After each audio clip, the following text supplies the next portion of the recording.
Olá, seja bem-vindo a mais um podcast Supremo na Semana com as principais decisões aqui do STF nos últimos dias. No episódio de hoje, você vai ver que o plenário decidiu que os saldos do FGTS devem ser corrigidos, no mínimo, pelo índice da inflação. Você vai ver também que a contribuição previdenciária sobre terço de férias será cobrada a partir da decisão sobre esse tema. E ainda que os ministros decidiram fazer uma audiência pública para tratar da isenção tributária aos agrotóxicos. Eu sou a Alessandra Castro, jornalista e editora-chefe do Jornal da Justiça, e junto com o Mauro e com a Gisele, vou te deixar por dentro de tudo isso e muito mais. É isso aí. Eu sou Gisele Reis, sou consultora jurídica da Rádio e da TV Justiça e vou te explicar esse julgamento a respeito da correção do FGTS, né? Um ganho para o trabalhador. É isso, eu sou Mauro Burlamac, jornalista da Secretaria de Comunicação Social do STF, junto com a Lei e com a Gi, contar um pouco dessa decisão do FGTS e outras que aconteceram durante a semana. Outras várias decisões. Mais uma semana cheia, a gente já virou, né? Rotina falar isso, né? Semana cheia. Porque tem semana que é mais um pouquinho, essa foi uma delas. Foi. Vamos de destaque para o nosso podcast, vamos falar um pouquinho da audiência pública que aconteceu aqui no Supremo essa semana, audiência que tratou da regulação do uso de ferramentas de monitoramento secreto, uma audiência convocada pelo ministro Cristiano Zanin, 2 dias de audiência, dezenas de especialistas ouvidos sobre o uso exatamente do monitoramento secreto, basicamente de celulares e tablets, não é isso, Mauro? Isso, uma ação apresentada pela PGR aqui no Supremo e que trata desse tema, desse monitoramento por órgãos estatais, né, de celulares e tablets, né, desses meios digitais, então um tema bastante sensível. A gente acompanhou bem aí a audiência pública, estava comentando com a Gia agora até antes um pouquinho aqui, que sim, a gente até um pouco se assustou com a capacidade que esses softwares espiões, que são chamados, têm. Então, assim, a necessidade de se regulamentar isso ou não há necessidade, a discussão girou em torno disso. Os limites, né? Preocupante, claro. Os limites constitucionais, né? O que pode, o que não pode, o que é investigação. Inteligência, quem pode usar, quem não pode. Então, assim, foi uma discussão muito abrangente. E a gente vive hoje num mundo em que a vida inteira está dentro de um aparelho celular, né?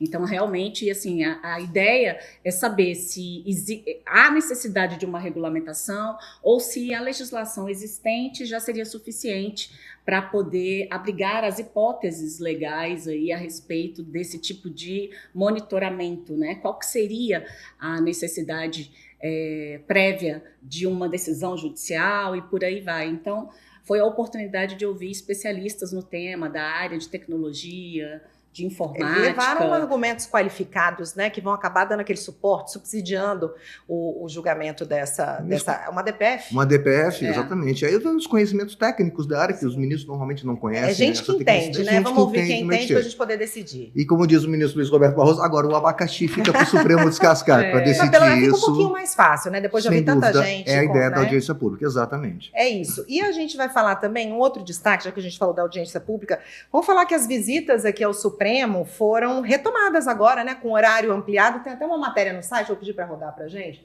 Logo na capa do site, olha lá, retomou a visitação pública aos finais de semana. Vamos clicar dentro da matéria para a gente ver? Lá, quem tiver a oportunidade de entrar no portal do Supremo, tem um cronograma, se a gente desce um pouquinho mais para a gente, ó. Um cronograma com os horários, porque os horários foram ampliados, sábado, domingo e feriado. Exatamente. Então, é uma visitação que vale a pena, quem não conhece, tem muita curiosidade, né? Muita história aqui dentro para conhecer a gente, que está aqui há muitos anos, de vez em quando se depara com alguma coisa que não sabia, com curiosidades da história, desde os anos, né, dos anos 60, quando a corte veio aqui para Brasília. Vale a pena, é um passeio, turismo cívico, como se diz, é bem interessante. Então, para quem mora em Brasília e para quem não mora também, se programar para vir aqui visitar a gente. É isso. Então, vamos para as decisões do plenário? Vamos lá. Essa semana, vamos começar com a ADI, julgamento, que tratou dos saldos do FGTS, com a decisão de que, sim, eles devem ser corrigidos, no mínimo, pelo índice da inflação. Isso, uma decisão, assim, até bem interessante, Ale, porque não houve uma mudança no índice de correção. A correção do Fundo de Garantia vai continuar sendo feita pela TR, mais 3%, e a distribuição dos lucros no final do ano. O que os ministros disseram é que, mantida essa forma de correção, se o índice não alcançar o valor da inflação, e aí os ministros deixaram muito claro, a gente vai explicar, não ficou indexado à inflação.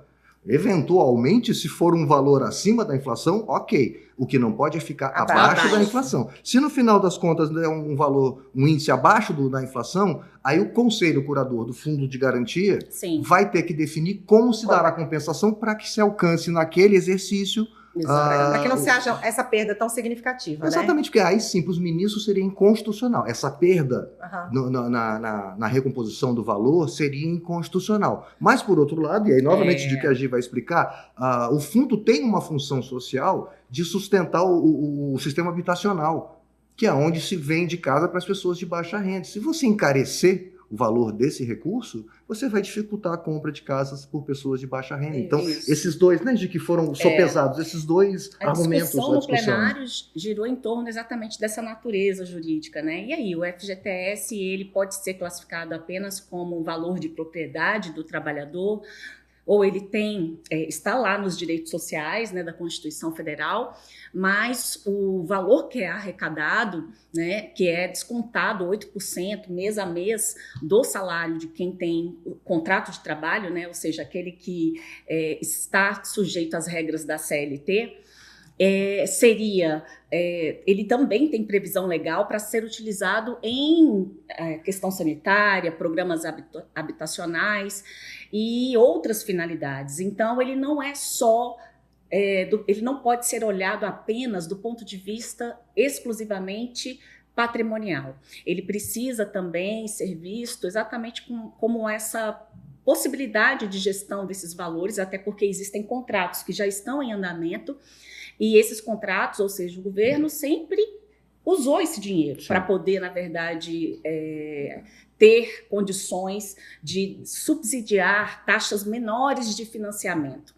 E o que prevaleceu foi exatamente o voto médio, né, a partir de uma divergência do ministro Flávio Dino, onde não foi alcançado aquela proposta do ministro relator Luiz Roberto Barroso, no sentido de que deveria ter uma correção semelhante à que é feita no mercado mesmo, porque a população, né, o trabalhador não deveria arcar com essas políticas públicas de financiamento habitacional. Tendo perdas no seu patrimônio, como se fosse na FGTS. Exatamente. E também uma posição que não foi como a do ministro Cristiano Zanin, que entendeu que a natureza, né, seria exatamente muito mais social do que privada. O ministro Zanin, então, mantinha da forma como está. Mantinha da forma como está. Sem que precise chegar ao valor da inflação. Exatamente. Okay. E aí veio o voto do ministro Flávio Dino, com esse voto médio, que conciliando aí os interesses de um lado do trabalhador e do outro também a proteção a essas políticas habitacionais. E o interessante é que em todos os argumentos que foram colocados, se preocupou com a população, né, com o patrimônio do trabalhador de um modo geral, né? Só que no caso da corrente do ministro Barroso, ele se preocupava basicamente com aquela rentabilidade do patrimônio do trabalhador. E, em relação aos demais posicionamentos, se preocuparam com a importância do fundo para financiar programas ligados à habitação. Interessante e importante que isso atendeu até um acordo que a AGU anunciou no começo do julgamento que teria feito com centrais sindicais, ou seja, há um acordo com trabalhadores, com centrais sindicais que aceitaram essa proposta de TR mais 3%, distribuição de lucros, chegando à inflação. Exatamente. Foi aceito, então. E essa que é a ideia do voto do ministro Flávio Dino. A ideia do voto é que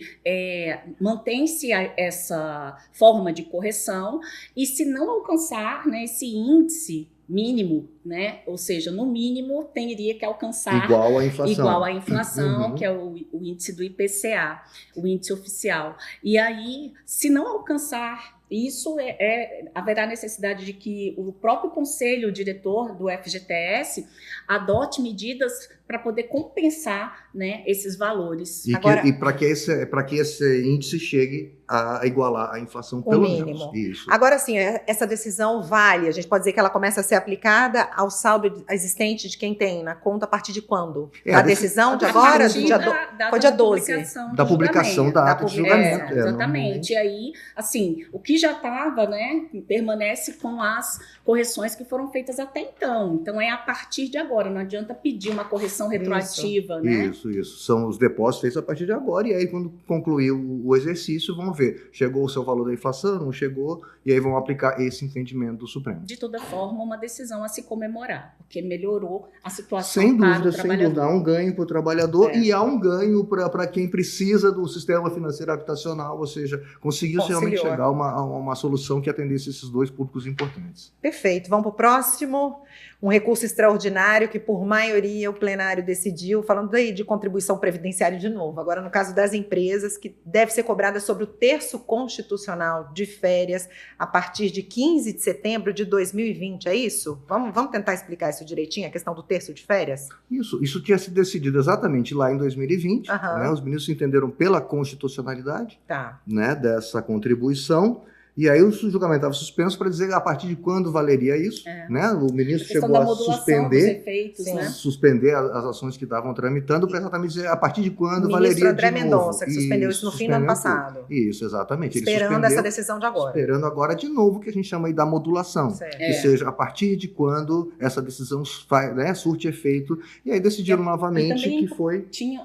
Chegou notícia de que decisões estavam sendo tomadas, né, sem que se tivesse ainda ali a definição do Supremo Tribunal Federal, inclusive com a aplicação de multas, e aí foi por isso houve essa necessidade de fazer essa modulação de efeitos no sentido de estabelecer, né, a partir de quando a decisão do Supremo incidiria, e aí foi o que os ministros decidiram. Que é a decisão aquela que foi tomada. Então, a partir dali, né, passa a valer a decisão, novamente não retroage, como no caso do FGTS, não pega as situações passadas, é isso que eles chamam de modulação. Perfeito. Mais uma aplicação de modulação.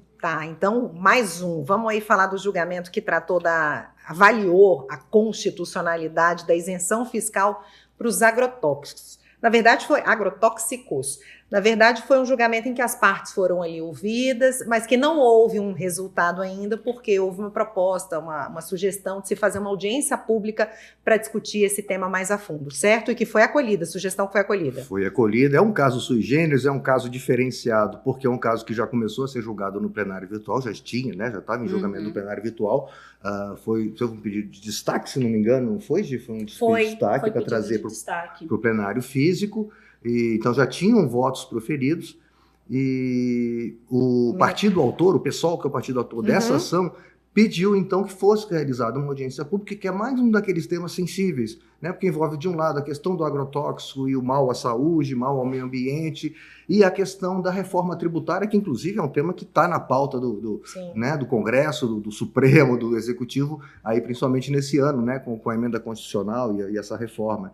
Então é um tema com várias nuances, e segundo o ministro Edson Fachin, que é o relator que acolheu o pedido, depois de ouvir as sustentações, a sessão inteira, ele acolheu o pedido dizendo que exatamente houveram essas mudanças do começo do julgamento, em 2020, para cá. A questão da reforma tributária que tá em pauta, novos estudos relativos a agrotóxicos, né, a questão de saúde, considerou o fato de que não havia nenhum voto de ministro aposentado, que é aquela questão que se ele já tivesse votado, o voto tem que permanecer, e aí dificulta você começar de novo e fazer uma audiência pública. Então, ele, levando em consideração esses argumentos, ele entendeu por acolher o pedido do pessoal e fazer. Foi uma situação nova, né? Assim, porque normalmente essas audiências públicas, elas são determinadas antes do processo ir ao plenário do Supremo Tribunal Federal. E nesse caso, o processo já tinha iniciado no plenário virtual, foi para o presencial com pedido de destaque, então começou a ser julgado novamente, já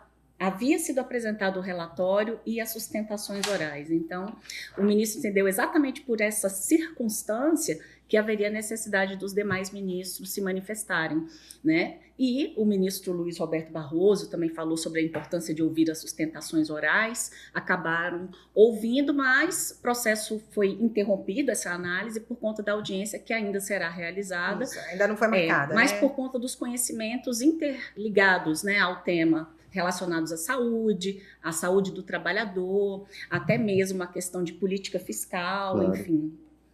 É isso. Então a gente vai esperar essa audiência ser marcada para a gente trazer esse. Isso, foi uma assunto. decisão unânime, deixar claro. Ótimo. Todos os ministros disseram, né, de interessante. Todos. Cabe ao relator, por mais que ele tenha levado ao plenário, porque já tinham votos, ele levou isso em consideração, mas é o relator quem preside, quem conduz o processo. Sim. Se ele entende que cabe uma audiência pública, todos os ministros concordaram com o relator e aí, então, vamos aguardar aí a realização da audiência pública. Perfeito. Agora vamos falar também que o plenário decidiu que o prazo de concessão de portos secos é de 25 anos. Na verdade, foi uma proclamação de resultado, certo? Isso?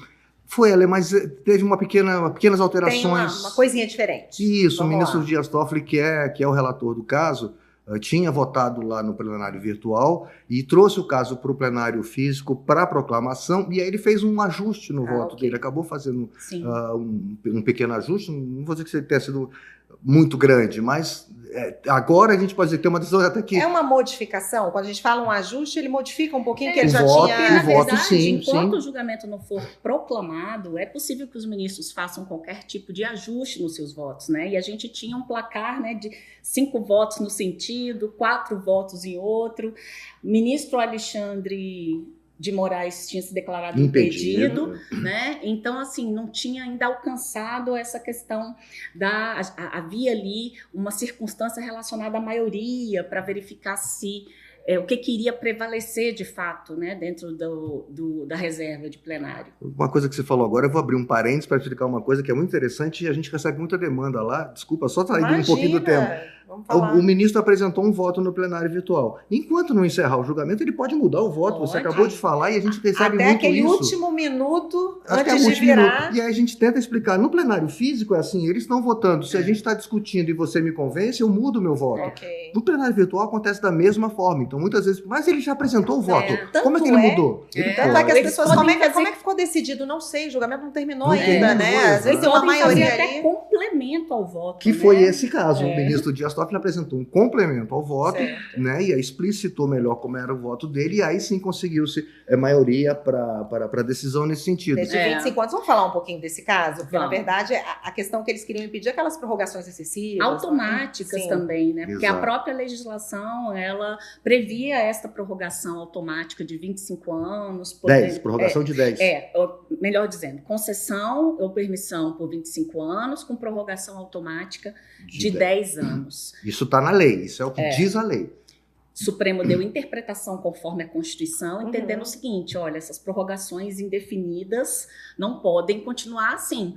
Então, o prazo máximo da prorrogação da concessão passa a ser de 25 anos, não é que tem que ser de 25. Até 25. É o prazo máximo de 25 anos. Os ministros E a entenderam prorrogação também também no com 10. máximo até... Eles 10 entenderam anos. que a lei não pode fixar um valor, um período fixo para todo mundo, É. para todo tipo de concessão, porque não deve ser tratado todo mundo igual, são situações diferenciadas. Então, a interpretação, conforme como a Egi falou, é isso. Os 25 anos de concessão mais 10 de prorrogação são períodos máximos. A administração pública pode entender por períodos menores, nunca mais do que isso. Exatamente. Essa é a primeira- De abre-se certa uma outra- forma, também acaba dando um pouquinho mais de discricionariedade para o administrador público, na medida em que ele terá que justificar, Sim. né, a questão da própria prorrogação e também sobre a questão da licitação, né, porque ele tem que ter previamente agora que fazer essas licitações, inclusive no prazo de 24 meses, todas essas concessões, os contratos de concessão e permissão deverão ser adequados de acordo com a decisão do Supremo. Isso, as que não tiverem adequadas à lei vão ter que se adequar. É. Quem está com contrato vigente vai chegar até o final do seu contrato, mas aí acabado isso, né, vai ter que se adequar à novidade. Ou seja, acho que tentando tirar um resumo de ver se eu estou certo, a necessidade de licitação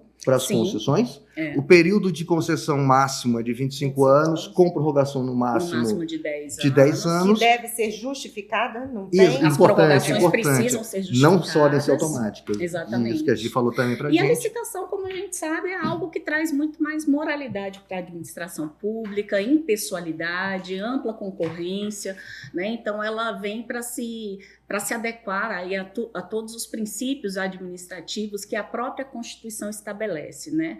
além do texto da Constituição, nós temos também uma lei específica que trata sobre licitações, tornando todo esse processo aí de concessão muito mais democrático, transparente. É isso. E deu um prazo de 2 anos, que eles consideraram um prazo bastante viável para essa adequação todo mundo à lei. Bem isso. Perfeito. Agora vamos falar de uma questão aí do plenário virtual, aquela questão, na verdade, de linguagem neutra, que volta e meia tem parado aqui no Supremo. O Supremo acabou confirmando aí a suspensão de leis que proíbem essa linguagem neutra em 2 municípios. Agora um município mineiro de Birité e um aqui do entorno do Distrito Federal, em Goiás. Águas Lindas, né, de Goiás. Essa é uma ação apresentada por entidades LGBTQI a mais, questionando essas leis municipais que impedem o uso dessa linguagem em escola pública e privada. Isso é mais uma decisão, né? Nesse sentido, na verdade, isso já, né, não é a primeira, já tem caso que essa associação, essa entidade tem entrado no Supremo contra leis municipais que apontam nesse sentido. E até o próprio ministro Alexandre de Moraes, ele mencionou que tem sido comum legislações municipais com essa mesma natureza. Sim. Né? E aí ele deu o voto dele, alegando que ausência de competência legislativa. Exatamente. O município não pode tratar disso, né, Gil? Questões relacionadas à educação, de acordo com a Constituição, elas devem ser tratadas de forma geral pela União, é uma lei federal. Você não pode ter ali a listagem, né, da grade curricular, de como que efetivamente vai ser o currículo dos cursos, né, em âmbito nacional, nem mesmo sobre questões ligadas à docência, porque essas regras gerais, elas devem ser impostas pela União. E aos estados e municípios ficam apenas a legislação complementar, né? A legislação suplementar. E essa legislação municipal foi declarada, então, houve a suspensão, né? Essa decisão foi só uma decisão liminar, que já havia sido proferida no plenário virtual e que acabou sendo confirmada pelos ministros. A decisão foi monocrática do ministro Alexandre de Moraes. E no plenário virtual confirmada. No plenário virtual ela foi confirmada. Então, suspendendo-se essas 2 legislações, né, locais, exatamente por uma demonstração ali, né, mesmo que sendo uma decisão provisória, que possa haver aí uma alteração, mas já no primeiro momento constataram que ela confronta com o texto da Constituição Federal no que diz respeito à distribuição das competências legislativas, né, que não caberia ao município trazer esse tipo de discussão por uma lei local, ou seja, só a União pode disciplinar esse assunto. Mas o ministro traz também no voto uma questão de liberdade de expressão, a questão de discriminação, de censura, né, gente? Então, assim, já sinalizando o entendimento do Supremo que os municípios estão se colocando, estão entrando nessa área aí. É interessante até que ele colocou, né, que a Lei de Diretrizes e Bases da Educação, ela tem que ela obedece não só o que está na Constituição, mas também a própria legislação, ela fala sobre o respeito à diversidade, pluralidade, que é o objetivo da própria República Federativa Brasileira. É isso. É isso, gente. Então vamos dar nossa agendinha, chegou a hora dela. O que vem aí para a semana que vem? Semana que vem. A gente falou que a semana foi cheia, semana que vem promete mais ainda, muito mais. Bem mais. Porque a gente já começa na terça-feira com o julgamento do inquérito que trata daquele caso, né, da vereadora Marielle Franco e do motorista Anderson Gomes. Vão analisar aí o recebimento da denúncia, então é um tema que tem, né, atraído muito a atenção aqui, muito interesse da imprensa e da sociedade na terça-feira. E tem sessão também as 2 turmas fazem sessão presencial. Né? Esse caso está em julgamento na primeira turma. Isso na terça-feira. Certo. E vamos então para o plenário então, na quarta e na quinta-feira. Né? Já começa acelerada a semana. Exatamente. E no plenário do Supremo na quarta-feira, né? Além daquela sequência de adios sobre o tema previdenciário que estava nessa semana e não deu tempo de ser julgado, eu anotei aqui a questão do indulto natalino. A questão isso, não, indulto natalino, que por condenados por crimes que ainda não eram previstos na lei, uma questão, né? Tá na pauta, em relação àqueles militares, pauta, né, que acabaram, que tem a ver com a atuação, né, de militares das Forças Armadas em operações de garantia da lei e da ordem. Então, tem uma medida cautelar numa ação direta de inconstitucionalidade da relatoria do ministro Fux.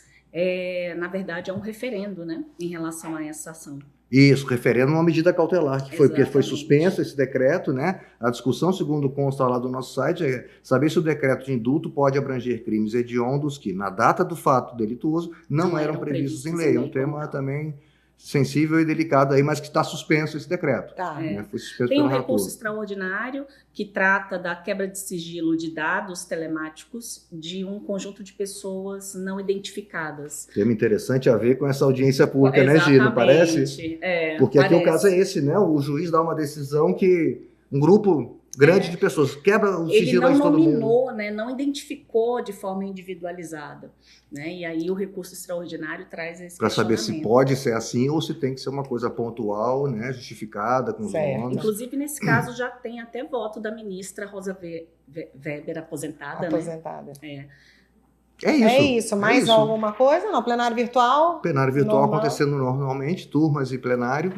Na É semana isso. que vem a gente está aí de novo. Com certeza, e com bastante assunto. Movimentada, como a gente já antecipou aqui. Movimentada. Então, obrigada, gente. Obrigada a você que nos acompanhou mais uma vez. Vou destacar aqui o nosso e-mail, se você ainda não tem, anota aí, o podcast@stf.jus.br. Ale, posso falar uma coisa? Recebemos Vambora. um e-mail com uma sugestão de uma vamos lá. ouvinte nossa, Que bom. pedindo para a gente colocar informações na publicação Sim. do podcast, no Spotify, no YouTube. Fez elogios, claro, ao programa, que bom Ah, que ela a gente ouve, gosta. A gente gosta. gosta, claro, faz sempre bem.